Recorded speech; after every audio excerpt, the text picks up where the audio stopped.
I started an LLC earlier in 2025, won an account that paid me $11,000 for some consulting I did. The payment was made out to the LLC and went into a separate bank account. My question relates to income taxes I may owe for this work. If the cash sits in the bank in the name of the LLC, do I report that full amount as income in 2025 on my personal 1040? Along the same lines, a couple months ago, I took $1,500 of that cash out and paid myself. I assume at least that amount is considered income. My main confusion comes from the fact I used to own a small S corp. I knew that I was a W-2 employee of that entity, and that's what I got taxed on. Okay, let's keep this very simple. That $11,000 that you earned in your wholly owned single member LLC that I assume is not elected to be taxed as a corporation is going to be reported on gross receipts, line 1 of your Schedule C. Okay, so let me show you what I mean. So that $11,000, you're going to fill out this information, your name and everything, right? That $11,000 you got for that consulting is going to go right here on line 1 of the Schedule C gross receipts or sales. Okay. That $1,500 you took out for the business, that's not reported on here anywhere. Okay. That's irrelevant to your tax return. Okay. It'd be different if it was a corporation, right? But it's not. It's a disregarded entity. It's a single member LLC.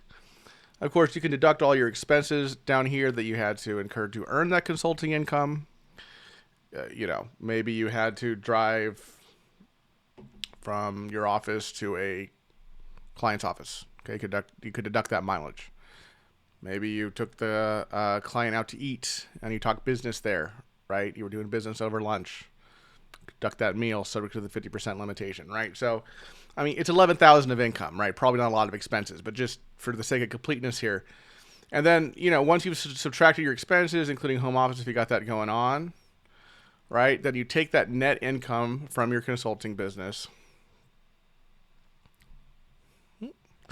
put that on line 3 of Schedule 1. Okay, by the way, these are the 2024 forms. They're going to be different ones for 2025. They just haven't been released and finalized yet, okay? And then it's going to be added up to all your other additional income here, and which is going to go to your main 1040 tax return here on line 8, additional income from Schedule 1, line 10. Okay, so that's how that flows. If you have any questions about how to complete Schedule C, I did a pretty good video on it in my estimation. And you can find a link to that video, a Schedule C walkthrough, right here on the upper left-hand side of your screen.